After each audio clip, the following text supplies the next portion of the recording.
The storm turned Pleasant Valley Bridge into a death trap that night. Thunder crashed as a black Mercedes lost control, smashing through the guardrail and plunging 30 feet into the raging river below. James Mitchell, a single father heading home with discount groceries, witnessed the whole thing. Without a second thought, he pulled over and dove into the churning waters. The current was brutal, the darkness absolute. The luxury car was sinking fast, its interior already half submerged. Through the driver's window, he saw her, a woman in elegant business attire, desperately pressing against the jammed door as water filled the cabin. What this humble single father couldn't possibly know was that in those next 60 seconds, his act of courage would unlock a fairy tale that would change not just his life, but his children's destiny forever. Before we jump back in, tell us where you're tuning in from. And if this story touches you, make sure you're subscribed, because tomorrow I've saved something extra special for you. Dawn crept through the worn curtains of the Mitchell home as James stood at the stove, his calloused hands steady despite the bone-deep exhaustion. The events of last night's rescue still played through his mind, but breakfast wouldn't make itself. He cracked eggs into a bowl, counting them carefully, only 4 left now. The grocery run had been cut short by the accident, and the month's budget was already stretched thin. "Dad, is that bacon I smell?" Sarah, his eldest at 15, appeared. In the doorway, her school backpack already slung over one shoulder. She had their mother's eyes, warm brown and knowing, too knowing sometimes. James saw how she noticed the pile of bills he'd hastily tucked under yesterday's newspaper. "Just the regular breakfast for my regular superhero," 11-year-old Emma chirped, padding into the kitchen in mismatched socks. She wrapped her arms around her father's waist, and James felt the familiar ache in his chest. Emma had been only 7 when Catherine passed, too young to fully understand, but old enough to remember. The morning sun caught the edge of the family photo on the wall, the last one they'd taken together. Catherine's smile, radiant despite the illness that would take her just months later, seemed to watch over them. 4 years had passed, but some mornings the loss felt as fresh as yesterday. James flipped the last piece of bacon onto a paper towel. "All right, troops, breakfast assembly line. Sarah, you're on toast duty. Emma, grab the juice." The girls moved with practiced efficiency, a routine born of necessity and teamwork. These quiet morning moments were precious, a reminder of why he pushed through every long shift at the factory. "Dad, you look tired," Sarah observed, buttering toast with careful precision. "Late night at work again?" James hesitated. The memory of cold river water and desperate eyes flashing through his mind. "Had a bit of an adventure on the way home," he said carefully, not wanting to worry them. "Someone needed help, that's all." "Was it about the accident by Pleasant Valley Bridge?" Emma asked, smartphone already in hand. "It's all over next door. Someone said a car went into the river." Sarah's eyes widened. "Dad, you didn't eat your breakfast, both of you?" James deflected, though pride warmed his chest. "The bus won't wait, and Mrs. Henderson already gave me the evil eye last week when you were running late." As they ate, James reviewed the morning's logistics in his head. Sarah had volleyball practice after school. Emma needed to be picked up at 3:30 for her dentist appointment, and somewhere in between, he needed to find time to finish that grocery run. The factory shift started at 7, which meant a knock at the door interrupted his mental calculations. 3 sharp raps, oddly formal for their neighborhood. "I'll get it." Emma bounded up, but James caught her shoulder gently. "Hold on there, speed racer. Let me handle this." Through the front window, he caught a glimpse of black SUVs lining their modest street. His heart skipped a beat as he remembered the woman from last night, her elegant suit soaked through, hands trembling as she thanked him before disappearing into the rain. "Dad?" Sarah's voice carried a note of concern. "Everything okay?"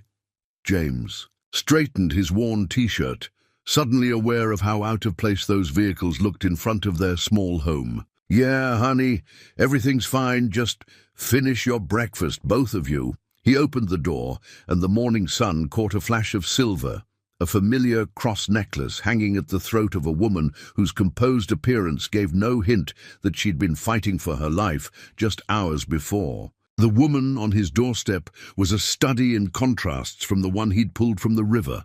Her charcoal suit was crisp and immaculate, her dark hair swept into an elegant chignon. Only her eyes remained the same, deep, searching, and somehow both vulnerable and commanding at once. "Mr. Mitchell," she said, her voice carrying the same cultured tone he remembered from their brief exchange in the storm. "I hope I'm not interrupting your morning." Behind him, he could hear his daughters whispering, their breakfast forgotten. The SUVs had drawn curious faces to neighboring windows. Their street hadn't seen vehicles this expensive since old Mr. Peterson's funeral procession. "Not interrupting," James managed, acutely aware of his faded T-shirt and the morning stubble he hadn't had time to shave. "But I wasn't expecting—" "Elena Chen," she said, extending a hand with perfectly manicured nails. A simple business card appeared in her other hand, the cream-colored stock so thick it looked more like art than stationery. "And I believe I owe you my life." The card's minimal design carried only her name and title.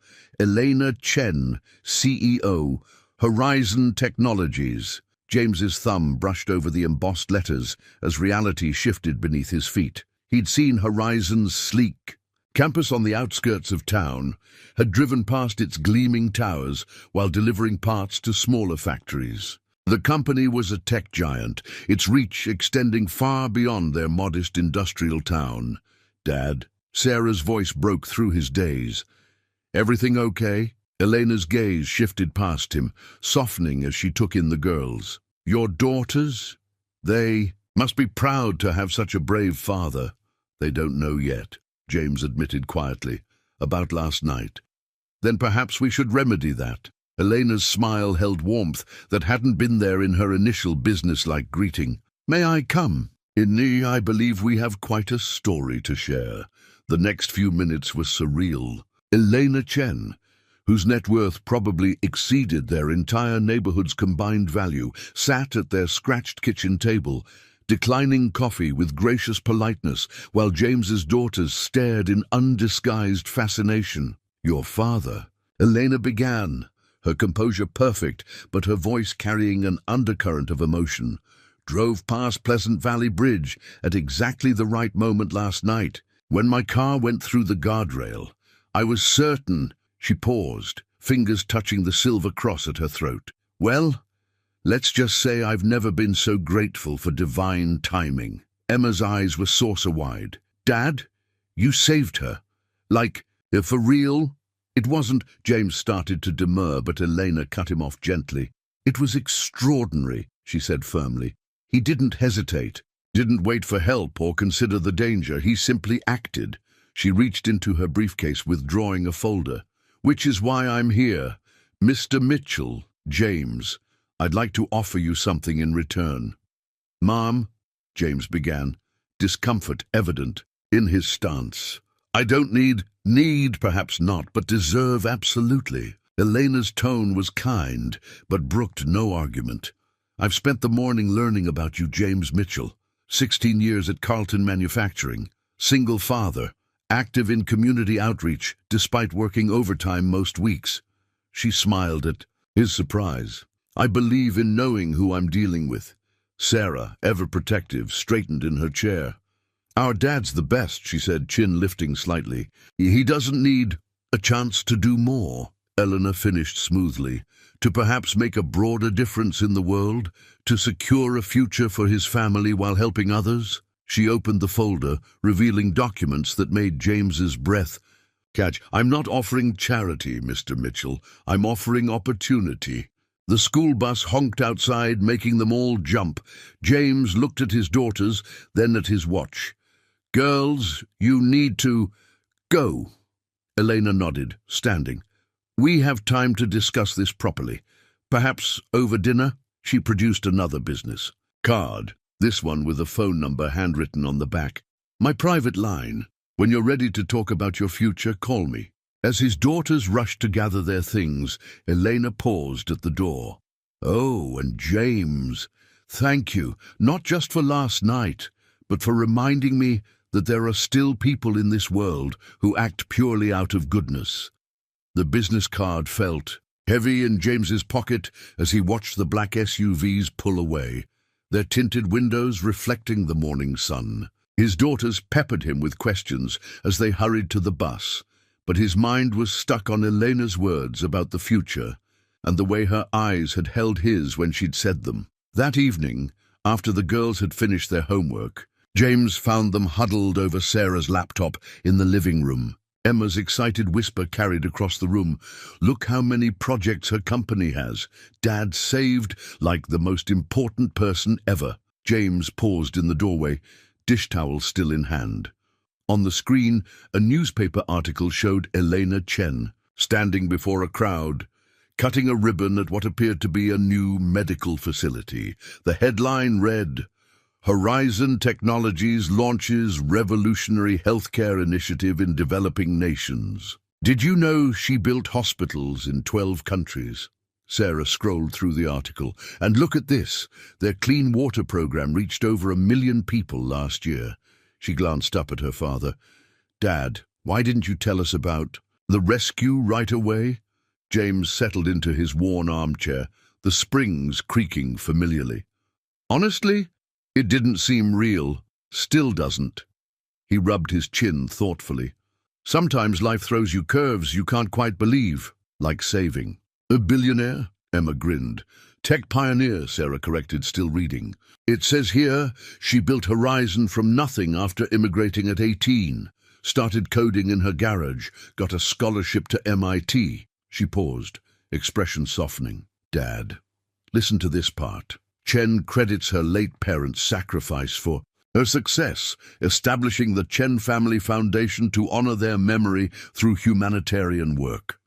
James felt something shift in his chest. He remembered the way Elena had touched that silver cross when speaking of the accident, the brief flash of vulnerability beneath her composed exterior. Perhaps they had more in common than their different worlds suggested. "There's more," Emma chimed in, pointing at the screen. "The foundation just announced this huge project to help single-parent families with education and—" She trailed off, looking at her father with dawning realization. "Dad, is that why she came here? To offer you a job?" Before James could answer, Sarah pulled up another article, this one more recent. "Look at these pictures from their last charity gala. She's always alone in them, even at her own events." She scrolled through photos of Elena in elegant evening wear, maintaining a professional smile while surrounded by celebrities and business leaders. "Must be lonely at the top." "Girls," James cautioned, but his mind wandered to the handwritten number on the business card, still untouched in his pocket. He'd felt the weight of it all day at the factory, through every repetitive motion on the assembly line. "You should call her," Sarah said suddenly, closing the laptop. "Not because she's rich or important, but did you see how many people her foundation has helped? Maybe you could be part of that." Emma nodded enthusiastically. "Plus, she's pretty, like really pretty." "Emma," James felt his ears grow warm.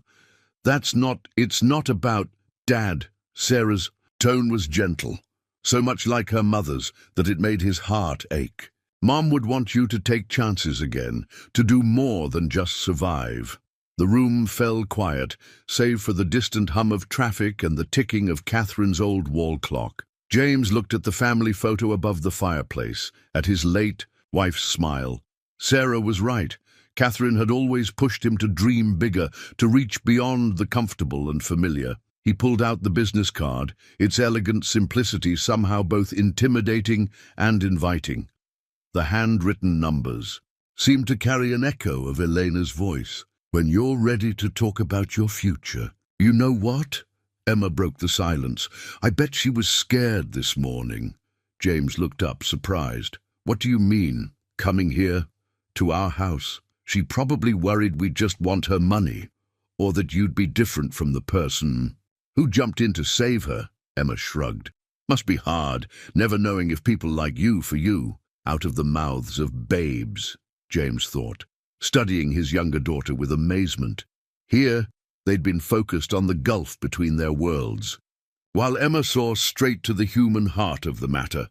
The business card seemed lighter now, less daunting. Perhaps Elena's carefully maintained composure, her precise words and power suits were armor of a different kind than his casual clothes and careful budgeting, but armor nonetheless. James reached for his phone, aware of his daughters holding their breath.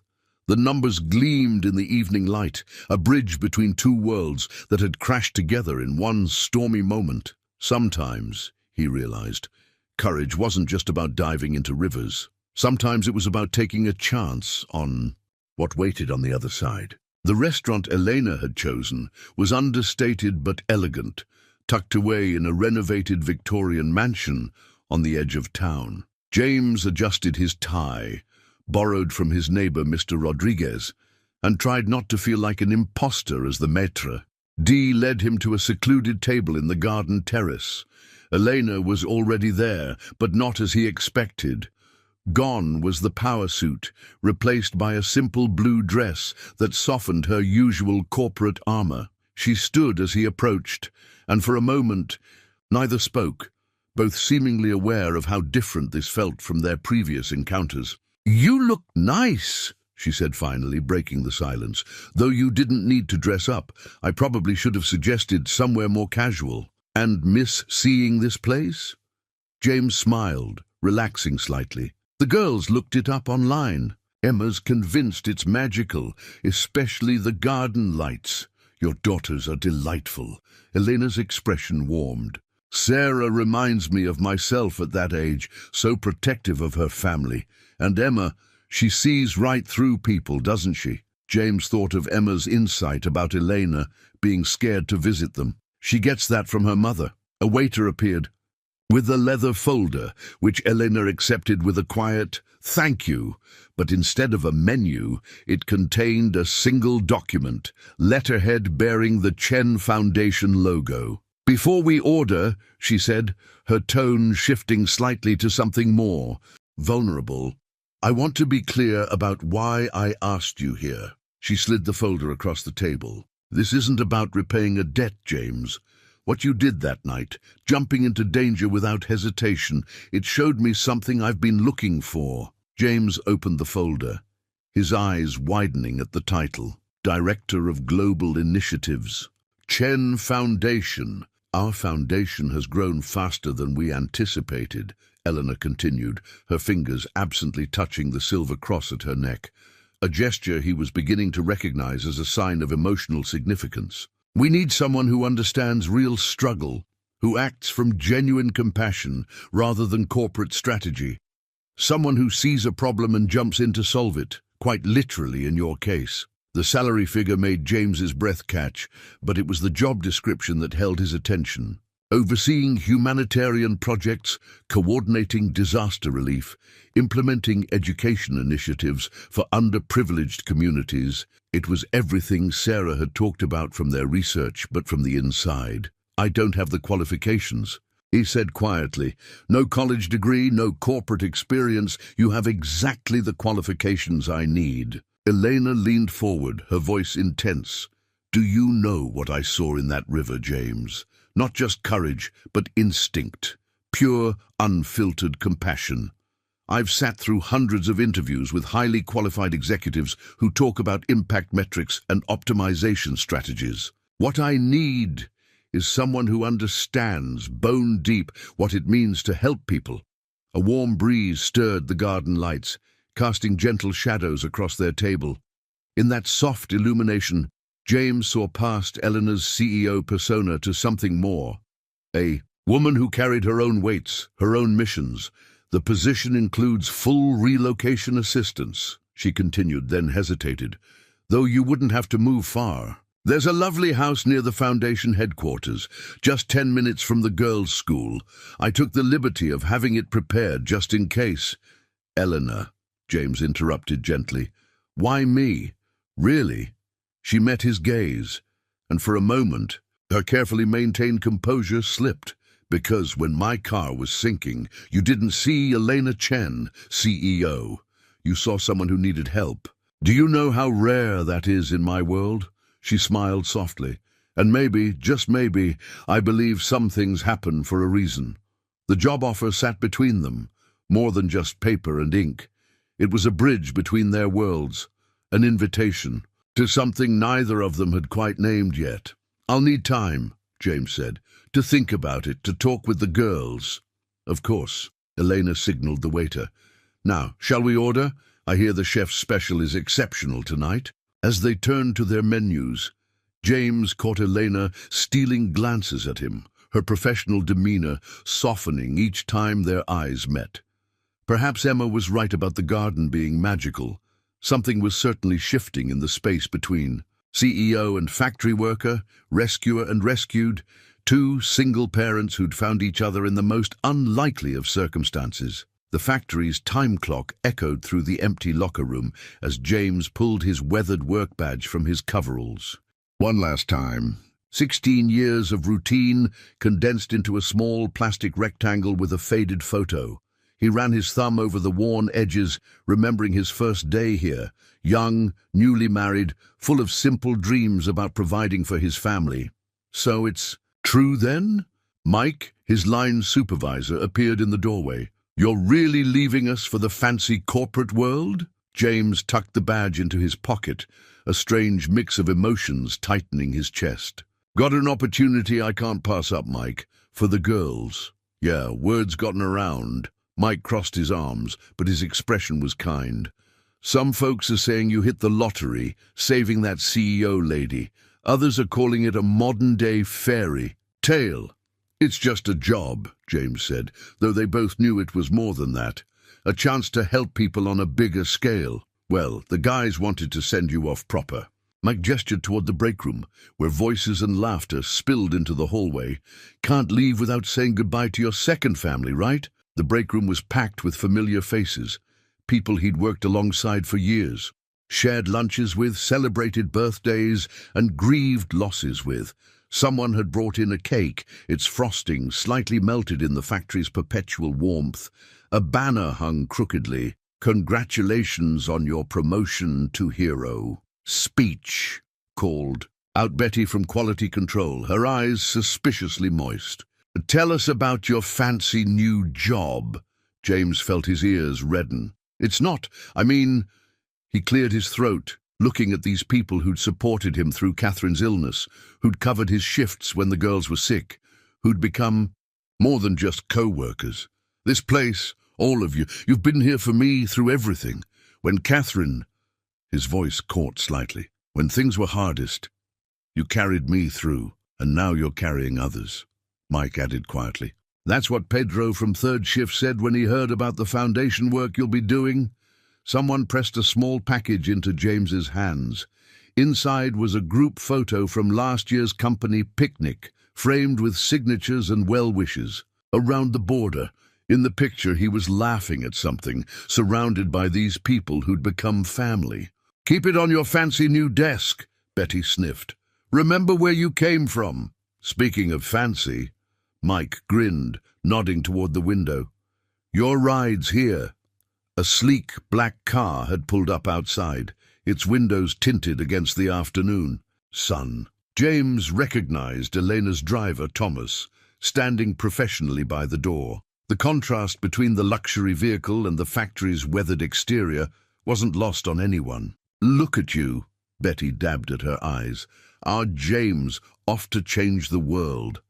I'm still me, James assured them, but even he could feel the shift happening. Yesterday, he'd toured the Foundation's headquarters with Eleanor, seen the scale of what they did, what he'd be part of. The way she'd looked at him as she showed him his future office, pride and something softer in her eyes. Course you are, Mike clapped his shoulder. Just with better suits. Laughter rippled through the room, breaking the emotional tension.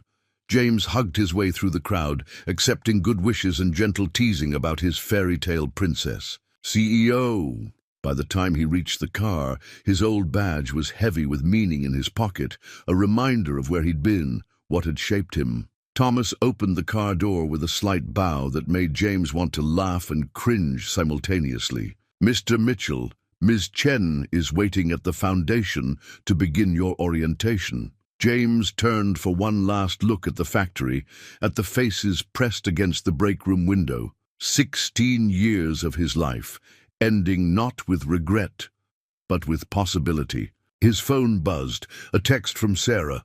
"Proud of you, Dad. Mom would be too." As the car pulled away, James touched the badge in his pocket one last time. Some endings were really beginnings in disguise, and sometimes the biggest act of courage wasn't jumping into a river. It was letting go of the familiar shore to see what waited downstream. The house keys felt foreign in James's hand, heavy, brass and ornate, nothing like the simple steel ones they'd used at their old home. He stood on the wide front porch, daughters on either side, staring at the Victorian-style house Eleanor had prepared for them. Prepared was an understatement. The 3-story home looked like something from a magazine, with its wraparound porch, mature maple trees, and carefully tended garden beds. "Dad," Emma whispered, clutching his arm. "Is this really ours?" Before he could answer, a familiar figure emerged from behind one of the moving vans. Elena, dressed casually in jeans and a light sweater, carried a potted plant and wore an uncertain smile. "I hope you don't mind," she said, approaching the steps. "I wanted to be here for this moment, and to give you your housewarming gift." She held out the plant, a peace lily. "They're supposed to bring harmony to new homes, though I understand if this all feels overwhelming," James supplied, managing a smile. "Just a bit. It's amazing," Emma burst out, while Sarah stood, quiet, taking everything in with thoughtful eyes. Elena's smile warmed. "Would you like the tour? I promise I haven't overstepped too much with the furnishings. Most rooms are intentionally sparse, waiting for your personal touch." The front door opened to a foyer that made Emma gasp, and Sarah forget her careful reserve. Sunlight streamed through stained glass windows, casting rainbow patterns across hardwood floors. But it was the little touches that caught James's attention.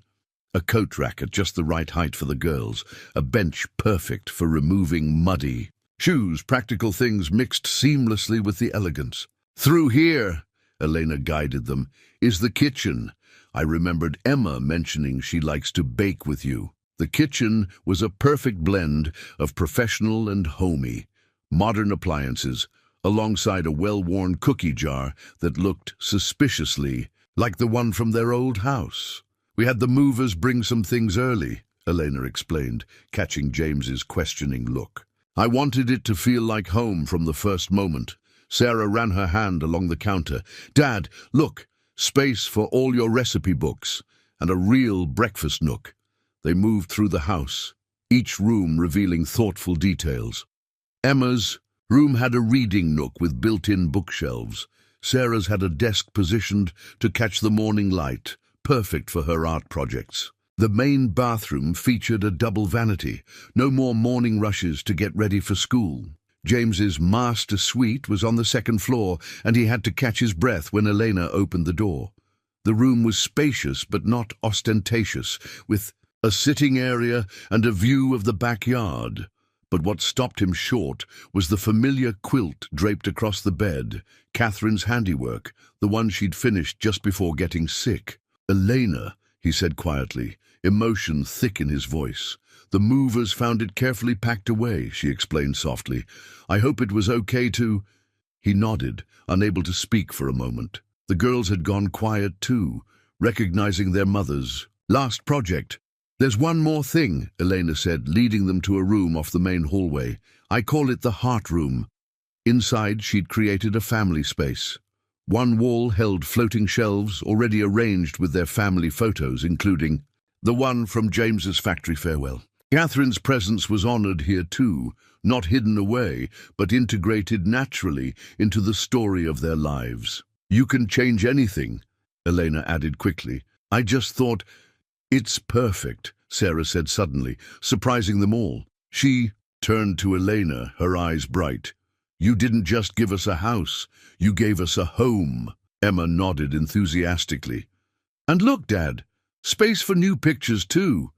James caught Elena watching him, vulnerability clear in her expression. She'd taken such care with everything, balancing luxury with comfort, newness with familiar touches. Standing in this room, surrounded by his family's history while facing its future, he felt something shift into place. "Thank you," he said simply, but his eyes conveyed more. Eleanor's cheeks colored slightly. "Well, I should let you settle in. Unless—" she hesitated. "Would you like help unpacking? I make a decent unpacking assistant, despite what my executive team might think." "Stay," James found himself saying. "Please, we could order pizza, make it a proper moving day." "Pizza in our fancy new house?" Emma grinned. "Can we eat it in the heart room?" Elena's laugh was unexpected and genuine. "I think that sounds perfect." As the girls ran off to find the pizza menus from their boxes, James and Elena stood in the doorway of the heart room, watching as the afternoon sun painted everything in warm gold. The house keys had stopped feeling so foreign in his hand. Sometimes, he realized, a key was more than just a way to open doors. It was an invitation to open your heart to new possibilities. James stared at the project folder on his desk, its contents spread out before him like a puzzle missing half its pieces. 3 weeks into his new role, and the learning curve felt steeper than ever. Budget projections, stakeholder analyses, impact metrics, the corporate language still felt foreign on his tongue, even if the underlying mission resonated in his heart. A gentle knock drew his attention. Elena stood in his office doorway, holding 2 cups of coffee. "You've been frowning at those papers for an hour," she said, setting 1 cup beside him. "I thought you might need this." The coffee was from the little cart outside, not the executive lounge, made exactly how he'd mentioned liking it during their first week. The small consideration wasn't lost on him.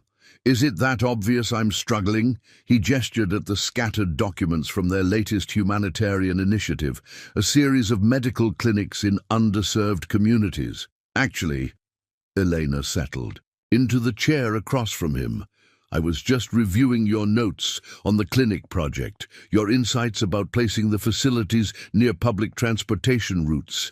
That's exactly the kind of practical thinking we've been missing." James picked up one of the papers, a formal proposal he'd been wrestling with all morning. "Maybe, but I still feel like I'm speaking a different language sometimes. Yesterday, someone asked about our KPIs for Q4, and I had to pretend my phone was ringing." Elena's laugh was warm and genuine. "Key performance indicators for Q4, she translated. "And trust me, most of the people throwing around acronyms don't understand half of what they're saying. They just like sounding important." She leaned forward, her expression turning serious. "You know what you said in the planning meeting yesterday about how we should hire local community members to staff the clinics? Was that wrong?" "I just thought it was brilliant," she interrupted. "So obvious that everyone with MBAs and fancy degrees missed it completely." "You saw it because you understand people, James, because you know what it means to be part of a community." He felt warmth spread through his chest that had nothing to do with the coffee. "Still, I should probably learn all these terms. There's a whole folder of corporate jargon I've been trying to memorize at night." "Show me," Eleanor said, moving her chair around to his side of the desk. Their shoulders brushed as she leaned in to look at his notes, and James caught a hint of her perfume, something subtle and elegant that made him think of garden lights and first dinners. "Here." He pulled out his handwritten notes, each page filled with definitions and acronyms, though I'm not sure how many more my brain can hold. Elena studied the pages, her expression softening. "You've been working on this every night." "After the girls go to bed," he admitted. "I want to do this right. The foundation's work is too important for me to mess up because I don't know the difference between ROI and RFP. Return on investment and request for proposal," she said automatically, then caught herself and smiled. "But that's not what makes you valuable here." She pulled the project folder closer. "Look at this clinic layout. Tell me what you see." James studied the architectural drawings. "The waiting room's too small," he said after a moment. "And these chairs, they're all individual seats. In my experience, people often bring family members to appointments, especially in tight-knit communities. We need some bench seating, maybe a play area for kids." He continued, pointing out practical improvements, drawing from years of taking his girls to overcrowded community clinics. When he finally looked up, Elena was watching him with an expression that made his heart skip. "That, right there," she said softly, "is worth more than any acronym.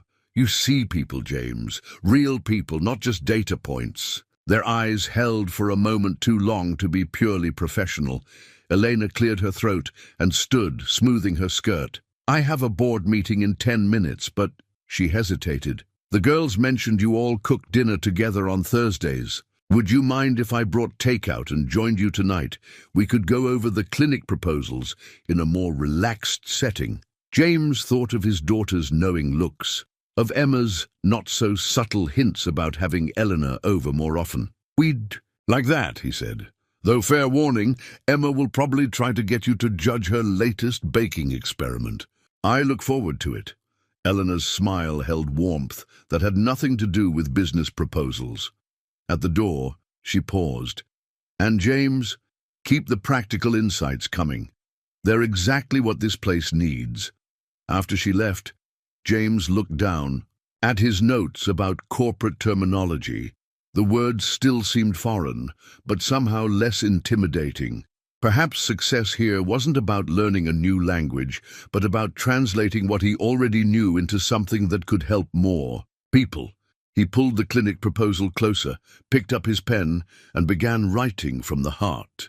"Tech billionaire's guardian angel, the incredible story behind Elena Chen's miraculous rescue." The headline screamed across James's tablet screen, accompanied by a grainy security camera image from Pleasant Valley Bridge. Someone had leaked the footage, showing his truck parked haphazardly, his figure diving into the churning waters. "Dad!" Sarah burst into his home office, her own phone clutched tight. "It's everywhere. TikTok, Instagram, even the morning news." She thrust the phone at him, showing a viral video compilation.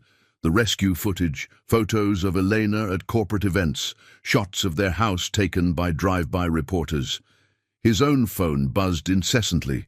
Old friends, distant relatives, media requests. Even Mike from the factory had texted, "Guess the fairy tale's out of the bag, hero." The house phone rang, their unlisted number somehow discovered. Emma appeared in the doorway, anxiety clear on her face. "There are people with cameras outside." Before James could respond, a sleek black SUV pulled into their driveway, sending the gathered photographers scrambling. Elena emerged, her usual grace intact despite the chaos, Thomas running interference with an umbrella against the camera flashes. James met her at the door, ushering her inside quickly. Her composed expression cracked the moment the door closed. "James, I'm so sorry," she said, hands twisting the strap of her designer bag. "Someone in building security sold the footage. I've already had legal take action, but hey," he caught her fidgeting hands in his, "this isn't your fault, but it is. Your privacy, the girl's privacy." She looked stricken. "I should have anticipated this, should have had better security protocols." "Mom, look," Emma called from the living room window. "More news vans." Eleanor flinched at the word mom, though James noticed his daughter hadn't even realized her slip. These Thursday dinners had become so natural over the past weeks, Elena fitting into their family rhythm as if she'd always been there. "We need to get ahead of this," Elena said, professional mask slipping back into place. But James saw the worry. Beneath it, not for her reputation but for them. "Actually," Sarah spoke up, tablet in hand, "people love it. Look at these comments." They gathered around as she scrolled through social media reactions. "Real-life fairy tale. Single dad. Hero plus self-made billionaire. Perfect match. Finally, a CEO who values character over status. That dive into the river, though. Get you a man who'd do that." "They're calling it the modern Cinderella story," Sarah continued. "Except people like that, you're not changing Dad, Elena, that you value what he already is. Elena's breath caught audibly. James felt her hand slip into his, seeking anchor.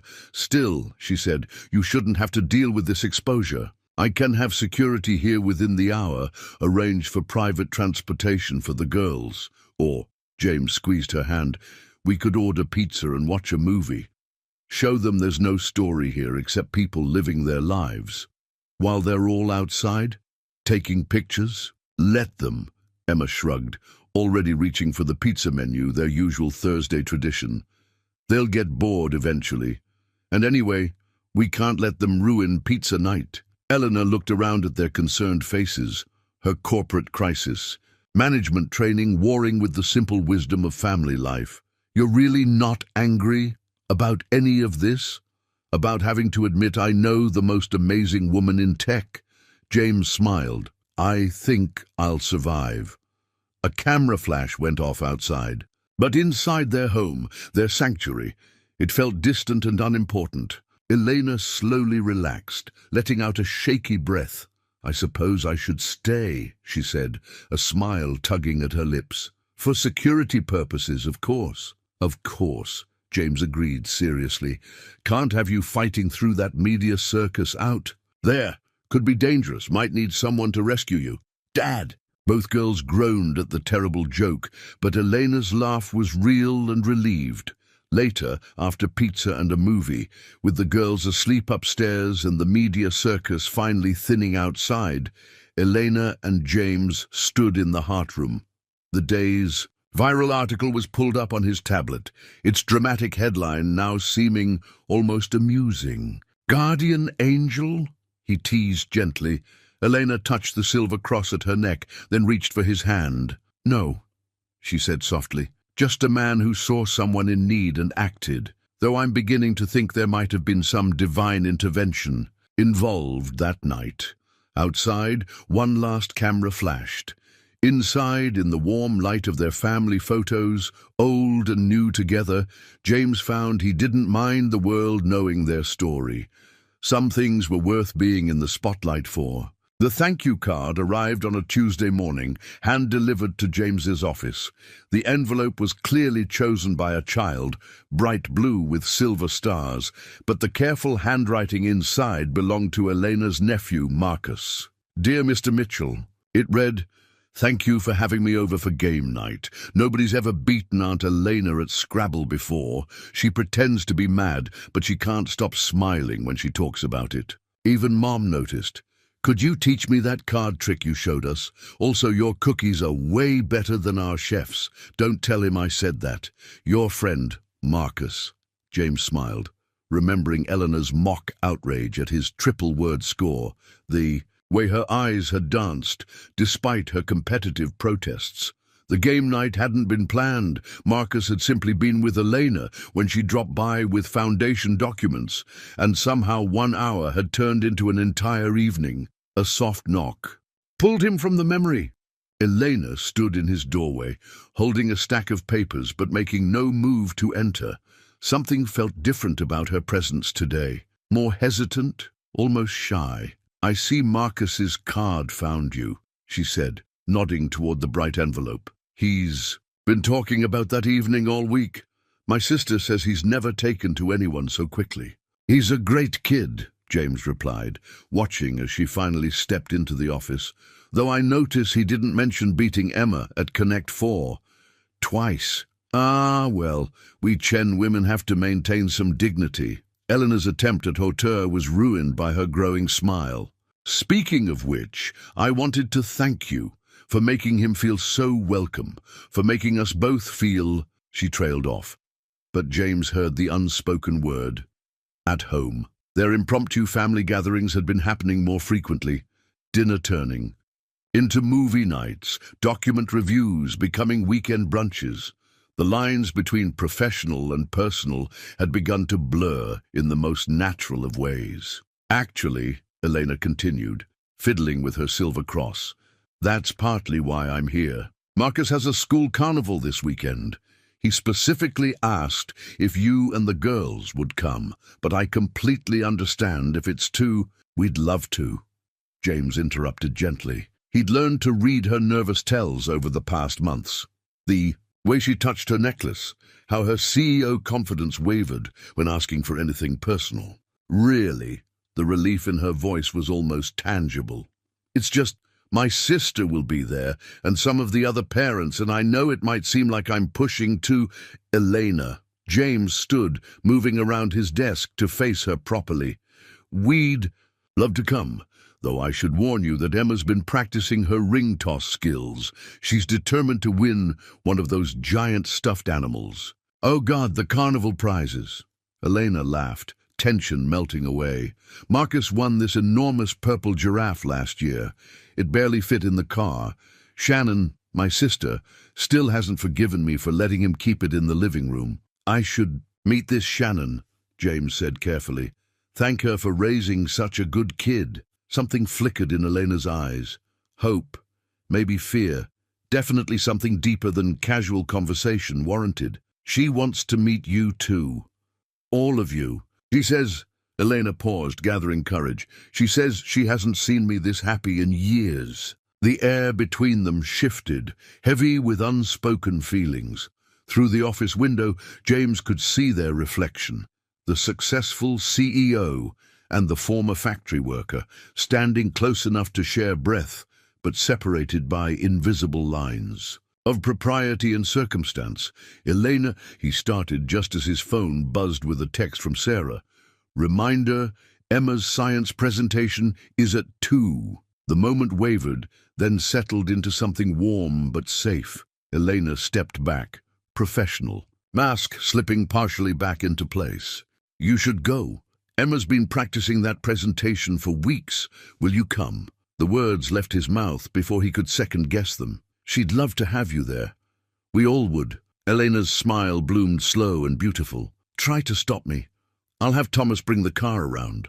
As they walked to the elevator together, James thought about Marcus's card, about impromptu game nights and carnival plans, about the way happiness sneaked up on you in the quiet moments between grand gestures. Sometimes the biggest feelings, hid in the smallest details, in bright blue envelopes and shared smiles, in the gentle erosion of boundaries between two worlds becoming one. The emergency alert flashed across every screen in the Foundation's headquarters. Urgent! Flash floods threatening Riverside Medical Center project. All senior staff report immediately. James was already moving, jacket in hand, when Elena burst into his office.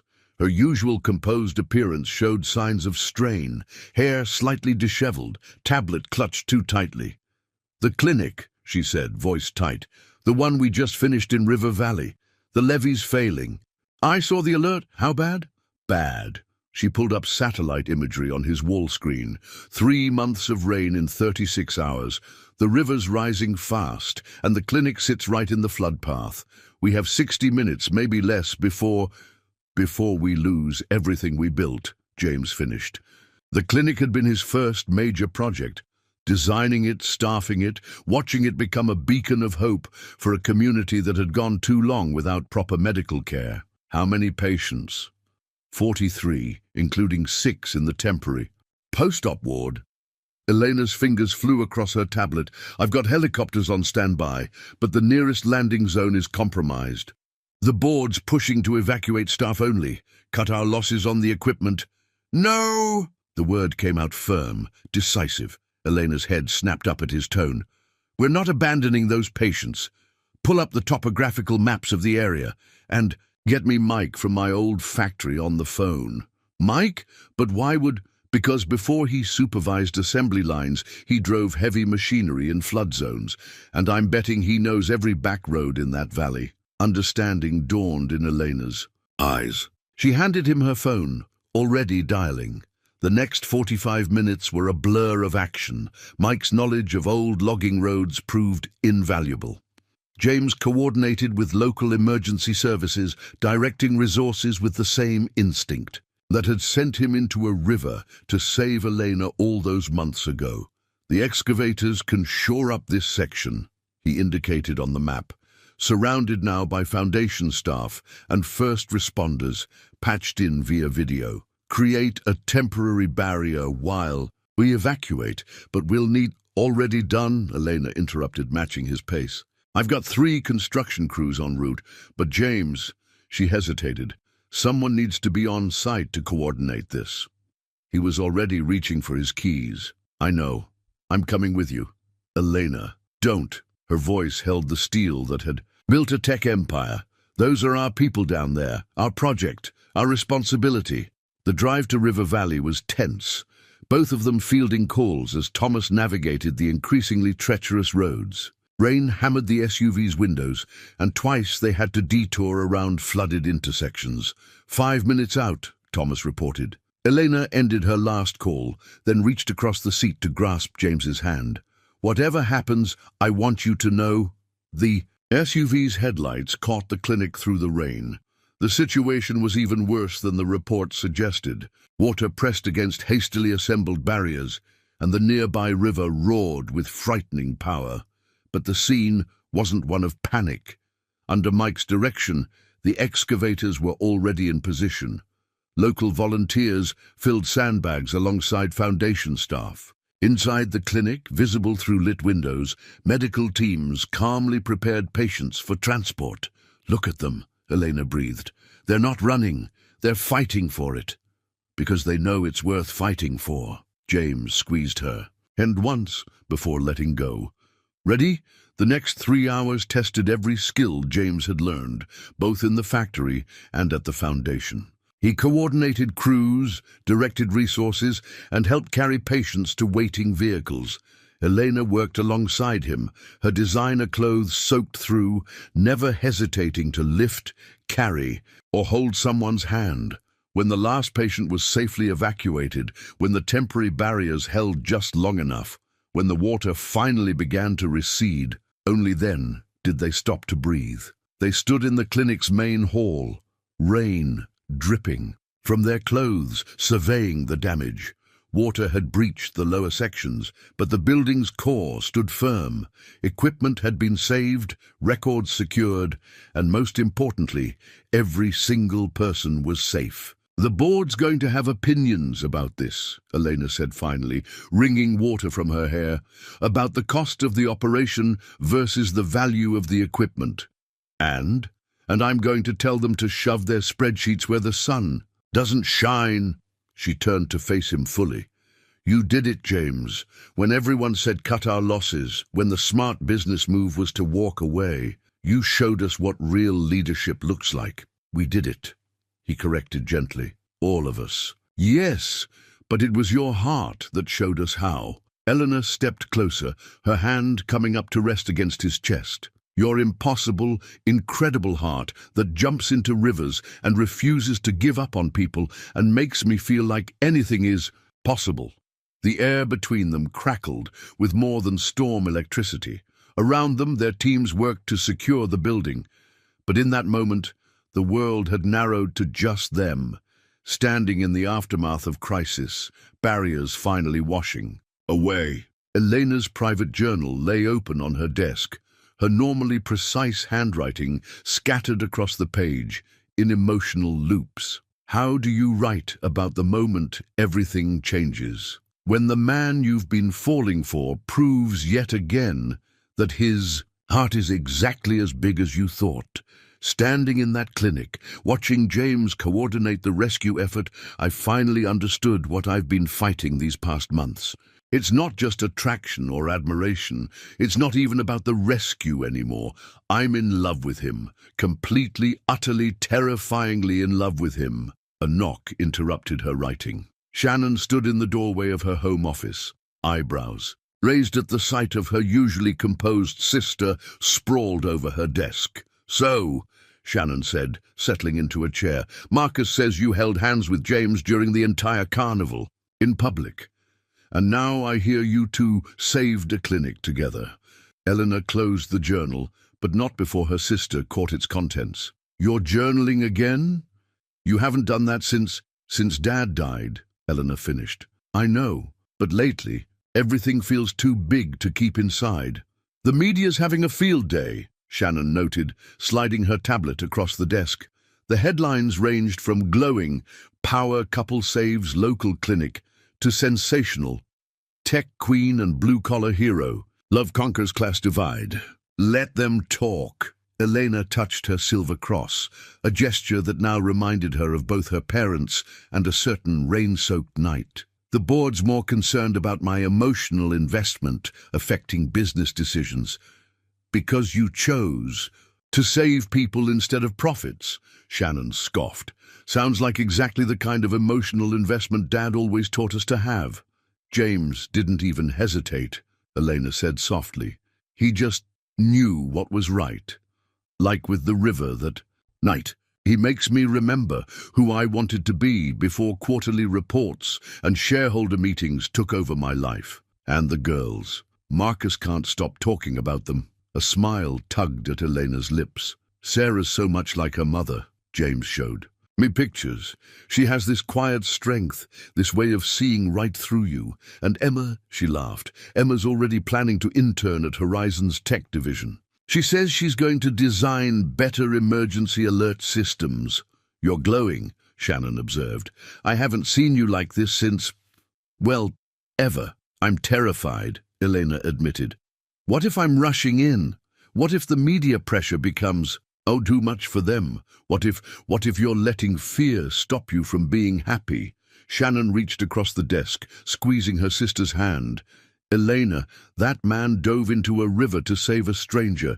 He helped build a foundation project that's changing lives. He makes you laugh, his girls adore you, and from what Marcus tells me, he even handles your competitive Scrabble tantrums with grace. I do not have Scrabble tantrums. The point is, Shannon continued, ignoring the protest, maybe it's time to stop analyzing and start living. Dad always said the best investments are the ones that scare you a little. Elena's phone buzzed, a text from James. Girls want to know if you're free for dinner. Emma's attempting soufflé. No pressure, but we may need rescue services. Shannon caught her sister's expression. Go, she said simply.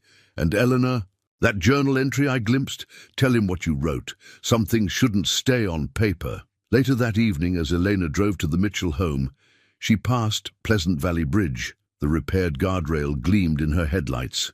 No sign remaining of the accident that had changed everything. But changes, she was learning, didn't stop with single moments. They continued in quiet dinners and carnival games, in crisis management and simple touches, in the way her heart jumped at the sight of James's house lights glowing, welcome through the dusk. She parked beside his modest SUV.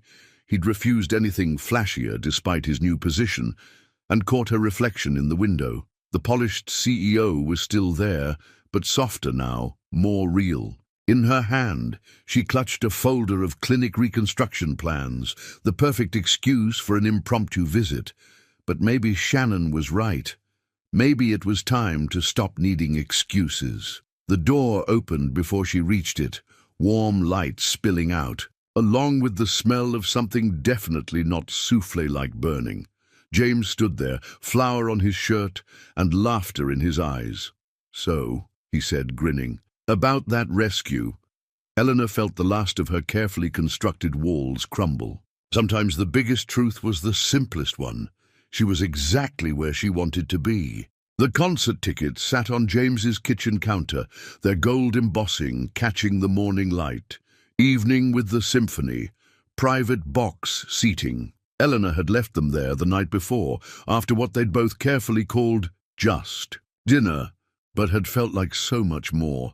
Dad, stop staring at them like they're going to bite you, Sarah said, sliding onto a bar stool. It's just a concert.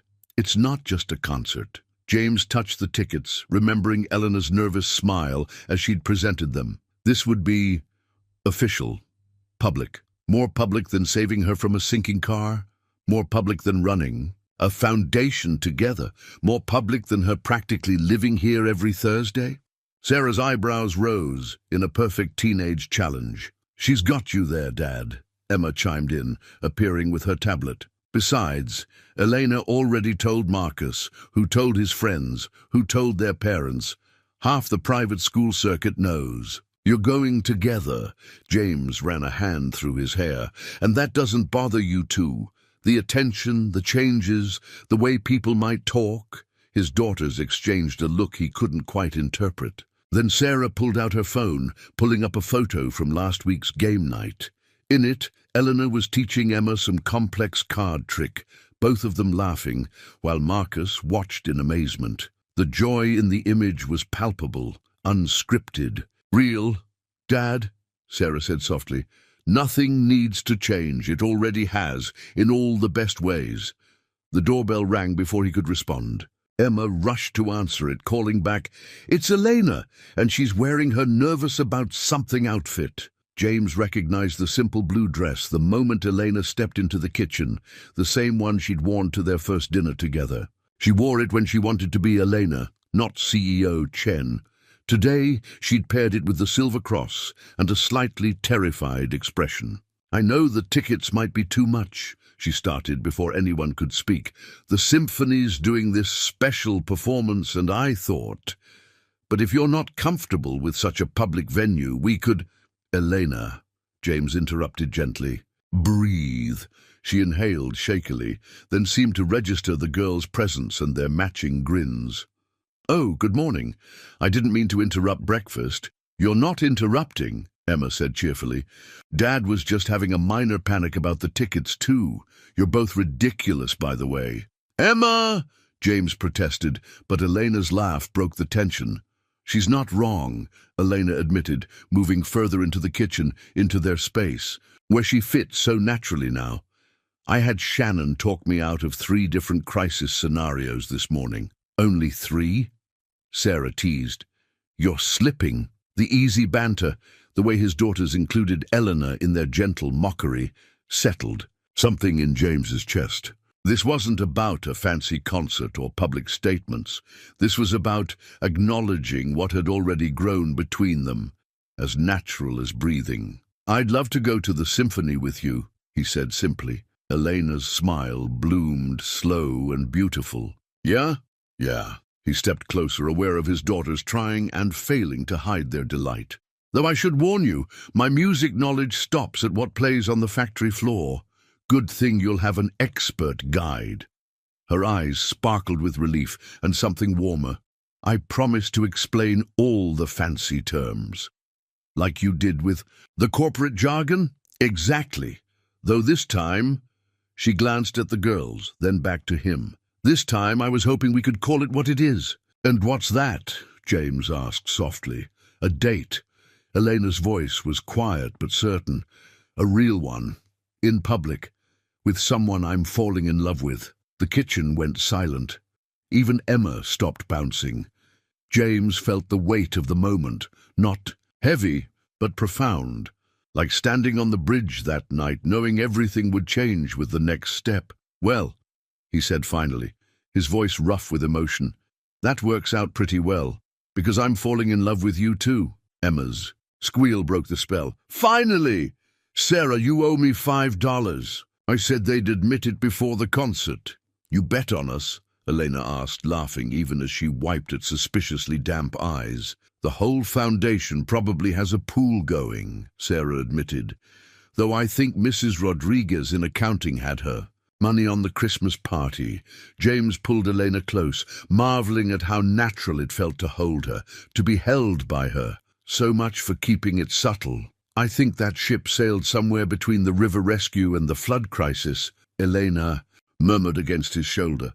Then louder, "Girls, how do you feel about helping me pick out a dress for Saturday? I hear I have a rather important date." Their enthusiastic responses filled the kitchen with plans and possibilities.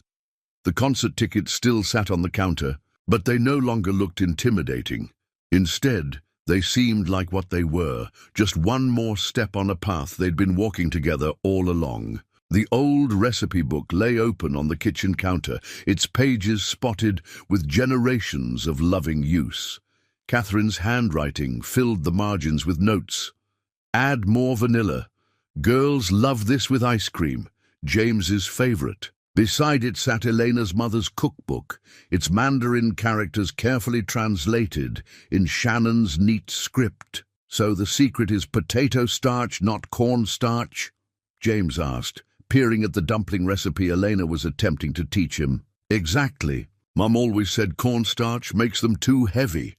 Elena demonstrated the pleating technique again, her fingers moving with practiced grace. She taught me and Shannon in this tiny kitchen in our first apartment.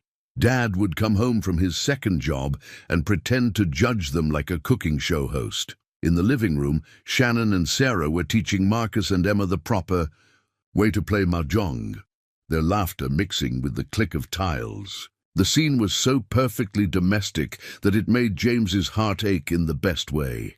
"Your dumplings falling apart," Elena noted, trying to hide her smile. "That's because someone's distracting me." He bumped her hip gently with his. "Besides, I seem to remember a certain CEO burning her first attempt at Mitchell family mac and cheese. That recipe was unnecessarily vague. Add cheese until it looks right is not proper documentation," says the woman whose mother's recipe includes a breath of ginger. Their playful bickering was interrupted by Emma's triumphant shout from the other room. "I won! Aunt Shannon, I won!" The casual use of aunt made Elena's hands still on the dumpling she was folding. James watched emotions play across her face, joy, wonder, maybe a touch of fear. "Hey," he said softly, dusting flour from his hands to touch her cheek. "You okay?" "More than okay." She leaned into his touch. "It's just, I haven't heard that word since my parents passed. Shannon and I never had other family, and Suddenly you have two teenage girls calling you aunt, a nephew who thinks you hang the moon, and a boyfriend who can't fold dumplings to save his life? Poor technique aside," she smiled up at him, "it's pretty perfect." Sarah appeared in the kitchen doorway, Marcus trailing behind her. "Something smells amazing. Also, Emma's getting suspiciously good at mahjong. I think she's counting tiles." "Like you didn't count cards that time at family game night," Marcus shot back, but his grin took any sting from the words. "Speaking of counting," Shannon called from the living room, "these dumplings are taking forever, and some of us are starving." "Critics," Elena muttered, but her eyes danced. "Come on, everyone wash up and help. Family cooking lesson time." Soon the kitchen was organized chaos. Emma and Marcus competing to fold the prettiest dumplings, Sarah expertly manning the stove, Shannon and Eleanor arguing good-naturedly about proper vinegar ratios for the dipping sauce. James stood back for a moment, taking in the scene. The two recipe books sat side by side, their pages mingling like the families themselves. He thought about Catherine, about how she would have loved this moment, these people. The ache was still there, but different now, more grateful memory than raw loss. "Earth to Dad?" Emma waved a flour-covered hand in front of his face. "Eleanor says you're supposed to show us the secret to your pizza dough next. For the fusion. Dinner party?" "Right.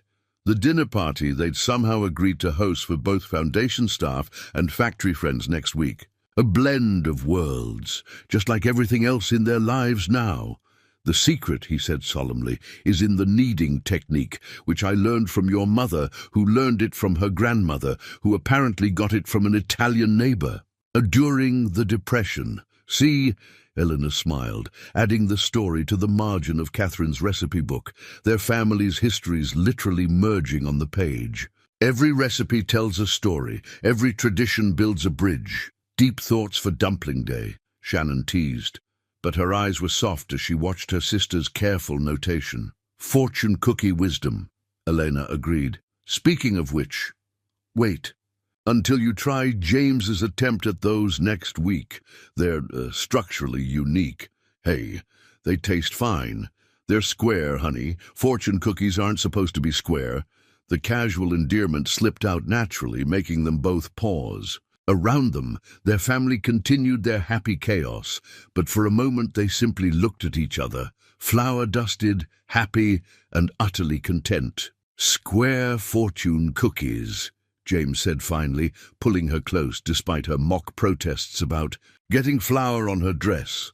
Another Mitchell Chen family tradition in the making. The recipe book stayed open, ready to collect new stories, new margins filled with love notes from their expanding family. The corporate threat letter landed on Elena's desk like a bomb in elegant packaging.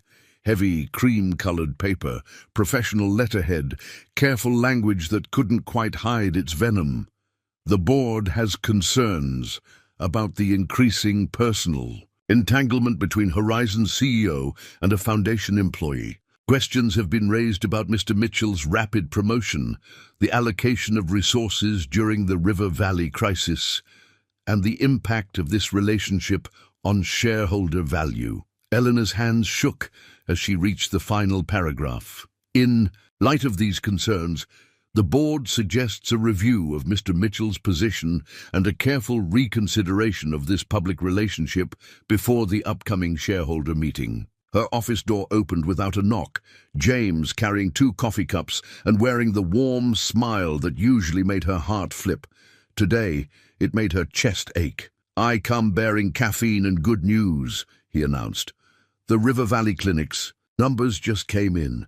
Patient attendance is up 40% from projections," and he stopped, noting her expression. "Elena, what's wrong?" She tried to slide the letter into her drawer, but he caught the movement. Years of reading her tells had made him frustratingly perceptive. "Show me," he said quietly. "It's nothing, just standard corporate—" "Elena!" She handed him the letter, watching as he read, seeing the moment understanding darkened his eyes. When he finished, he set it down with careful control. "They're threatening my job unless you end our relationship. They're trying to—" She corrected, CEO Steele entering her voice. "But they've forgotten who built this company, who holds controlling interest. Who's facing a crucial merger next month?" James's voice was gentle. "The one you've been working toward for years. The one that could expand Horizon's medical technology division globally." Elena stood abruptly, pacing to the window. The city sprawled below, including the hospital where their technology was already saving lives. "You've been reading the business briefs. I like to know what matters to you." He moved behind her, close but not touching. "The letter's right. About one thing, the River Valley crisis. I made that call emotionally. Put foundation resources at risk. You made the right call." She spun to face him. "You saved lives, equipment, community trust. The board's just looking for excuses because they can't stand that I'm happy with someone who didn't come from their world. Or maybe they're worried because they've seen how I look at you, how I drop everything, risk anything to keep you safe, just like that night at the river. James, I won't be the reason you lose everything you've built." His voice was firm but threaded with pain.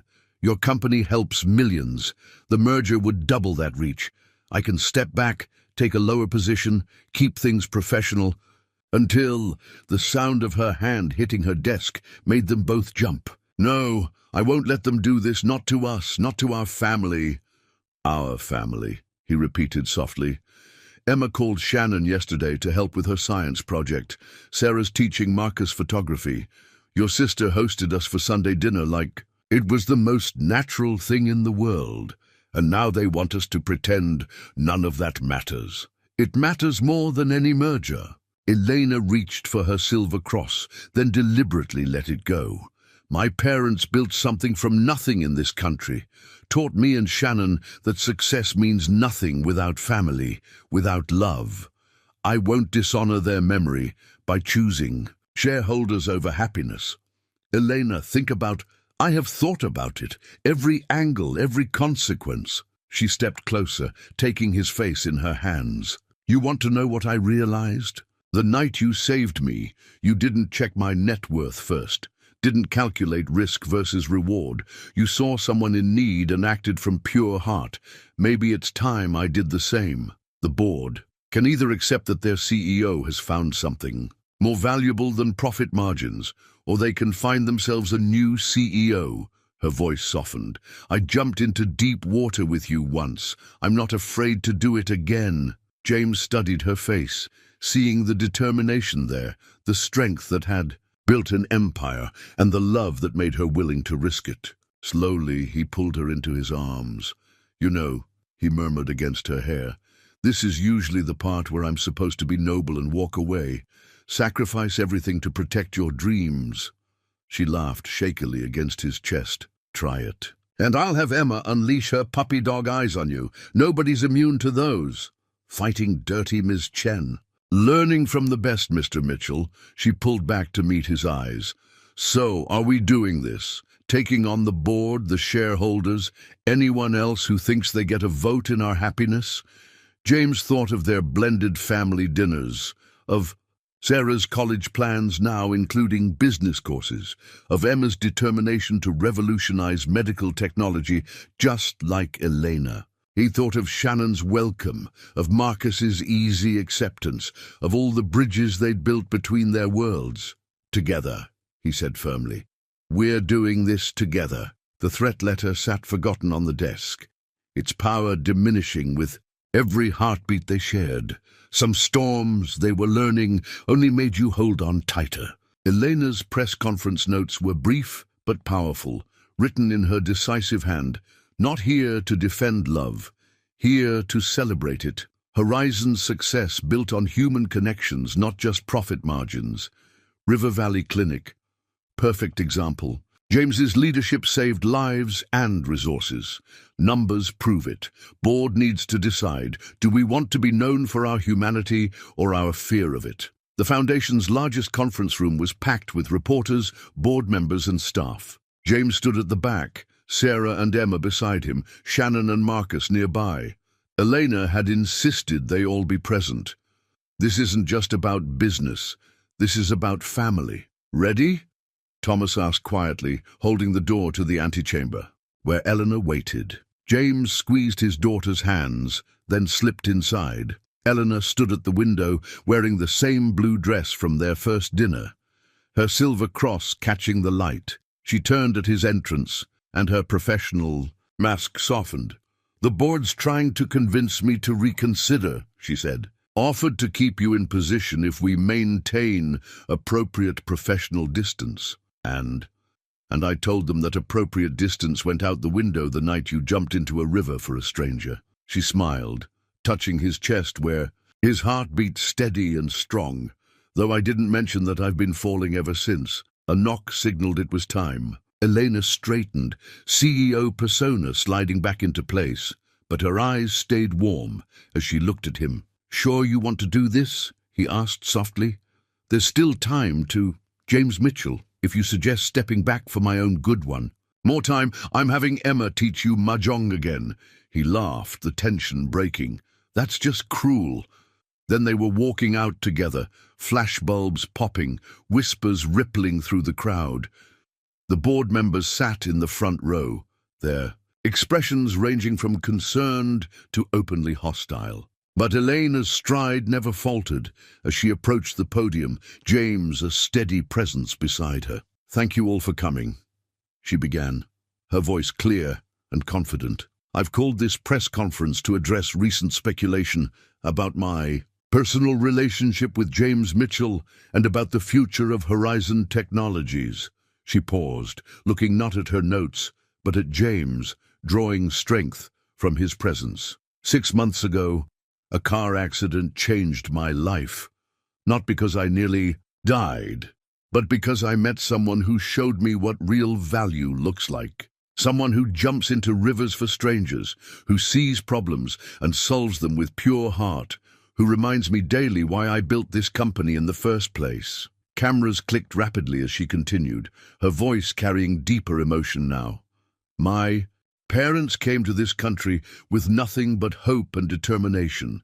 They built a life from scratch, taught their daughters that success means nothing without compassion. When I founded Horizon, it wasn't just to make profit, it was to make difference. She turned to face the board directly. The River Valley Clinic crisis proved what kind of leader James Mitchell is. When others saw liability, he saw lives worth saving. When spreadsheets said cut our losses, he found a way to save everything. Lives, equipment, community trust. Those aren't just feel-good stories.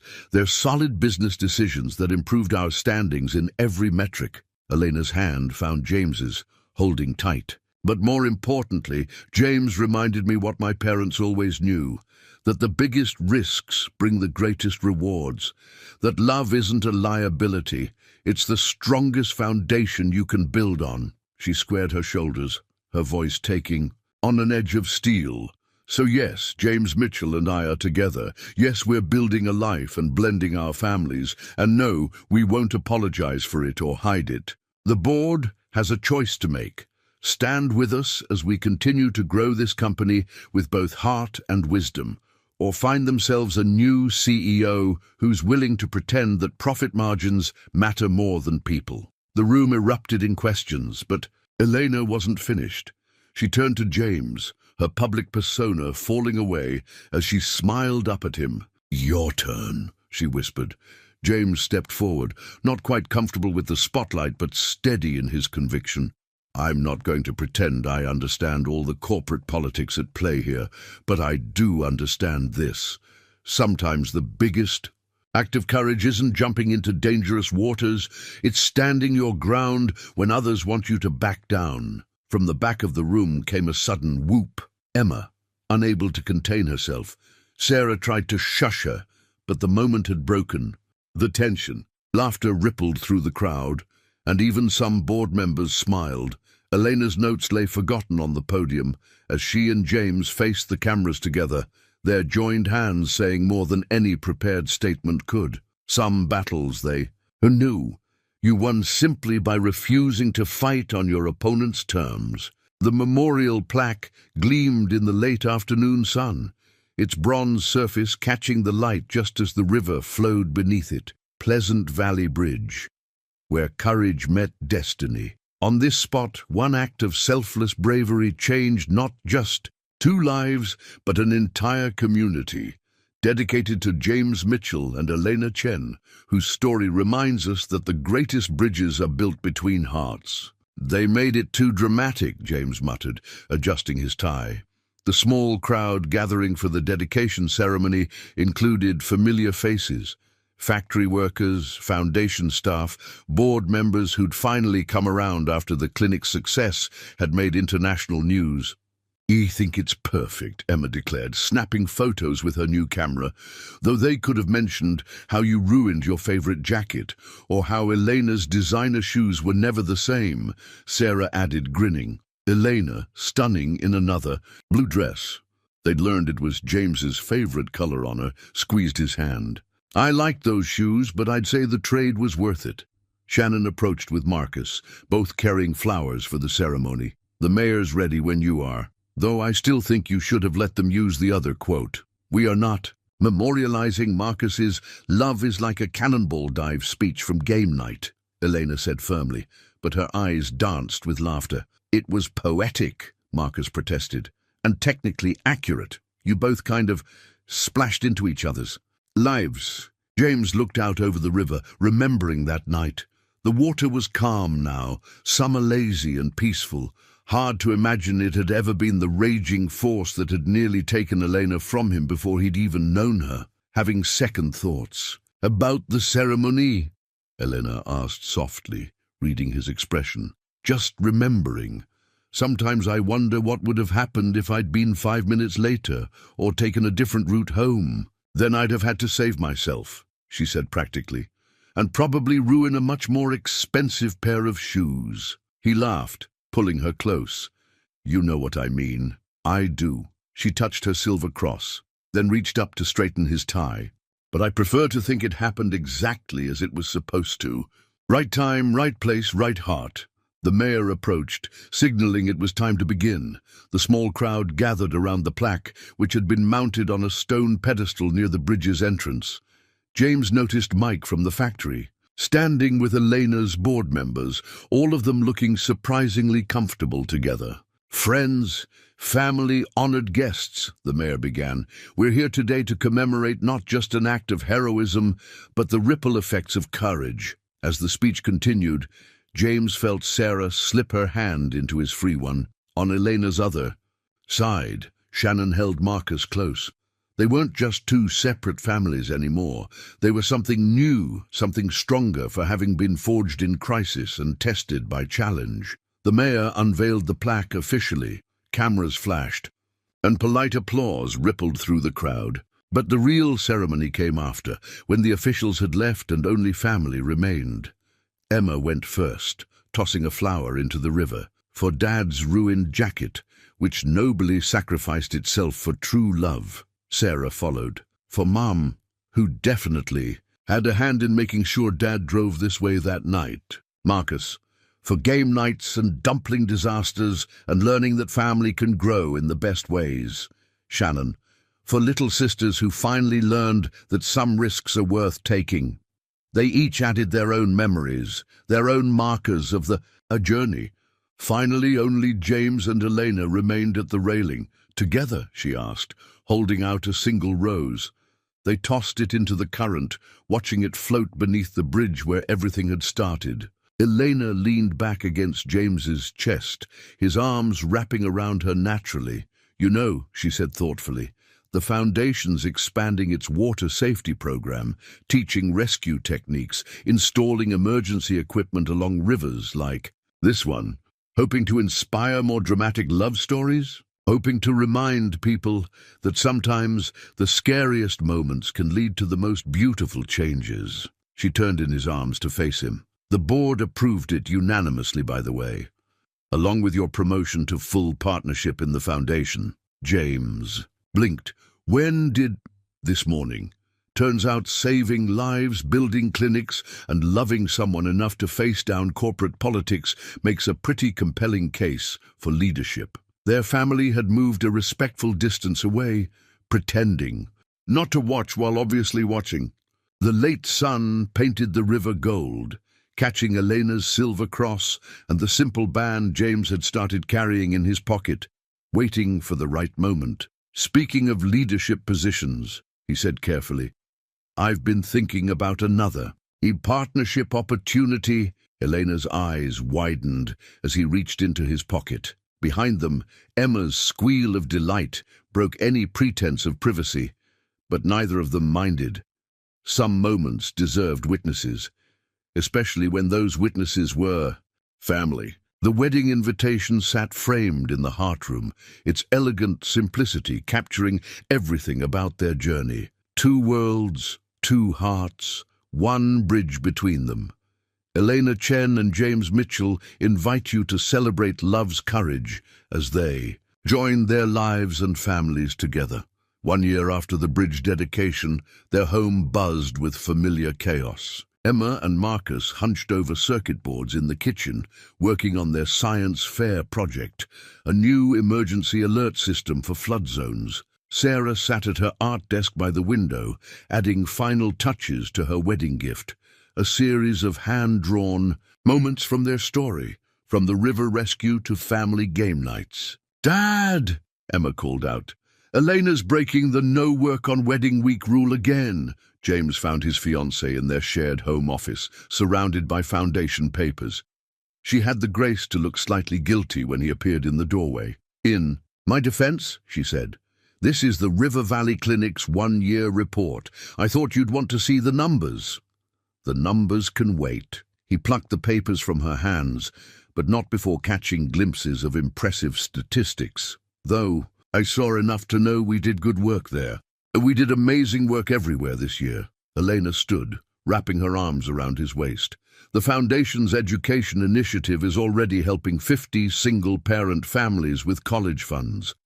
The emergency response protocols we developed after the flood have been adopted by 3 other states. And the board actually sent us a wedding gift. Let me guess, a spreadsheet showing improved quarterly earnings. No, smartness. They named the new medical technology division after my parents." Her voice softened. "Dad would have loved knowing. His name was helping people heal." A crash from the kitchen, followed by teenage laughter, interrupted the moment. "Should we be worried?" James asked. "With those two?" "Always." But Elena's smile was fond. "Though I have to admit, their prototype is impressive. Shannon's already talking about patents." They wandered to the kitchen, where the crash proved to be nothing more serious than dropped circuit boards. Marcus was explaining something about voltage to Emma, using terms James barely understood, but that made Elena beam with aunt's pride. "Sarah," she called out, "are you joining us for lunch? Shannon and Thomas will be here soon, with the final dress alterations." Coming. Sarah appeared, charcoal smudged on her cheek. Just finished the last drawing, though I left space to add, tomorrow's ceremony. The doorbell rang, Shannon's distinctive 3-beat knock followed by Thomas's more formal 2 taps. Their arrival sparked controlled chaos.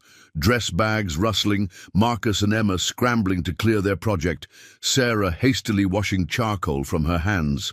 I brought the final seating arrangements, Shannon announced, ever the organized matron, of honor. Though I still think putting Mike from the factory next to that stuffy board member is asking for trouble.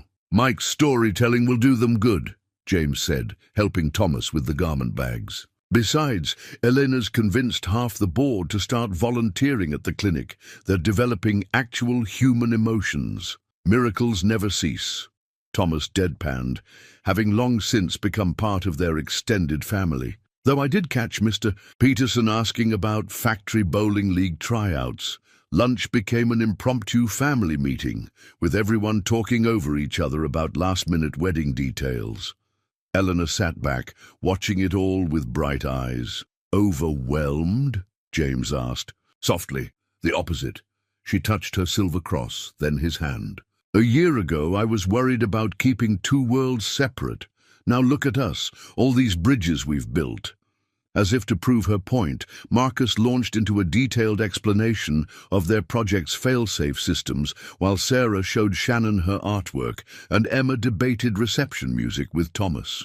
Their family had grown in ways none of them could have imagined that night at the river. Oh, Shannon suddenly remembered something, pulling out an envelope. The final surprise came through. Elena, remember that emergency response technology you and James developed after River Valley? Elena nodded. They'd created new protocols for flood zones, combining James's practical experience with her technical knowledge. The patent office approved it this morning. The Mitchell-Chen Emergency Response System is officially ready for national implementation. James stared at the patent document, their names side by side. Mitchell-Chen? Well, Eleanor smiled, we are joining forces in every way tomorrow, though technically it'll be Chen Mitchell on the wedding certificate, alphabetical order. Actually, Sarah spoke up, we've been thinking about that. She glanced at Emma, who nodded encouragement. What if we all took both names? Being Mitchell-Chens together? The room went quiet. Elena's hand found James's, squeezing tight. You girls don't have to, she began. We want to, Emma said firmly. We're not losing who we were. We're just becoming more. James looked around, at their beautiful blended family, at the love that had grown from one desperate moment into something stronger than any current. Tomorrow they would make it official, but the truth was, they'd been building this bridge between hearts all along. Mitchell-Chen, he tested the sound, has a nice ring to it. Elena's answer was a kiss that made the teenagers groan, and Shannon applaud. Outside, Pleasant Valley Bridge stood strong and sure, its memorial plaque catching the sun like a promise kept. Some rivers you crossed changed your life forever. Some bridges, once built, became the foundation for everything that mattered.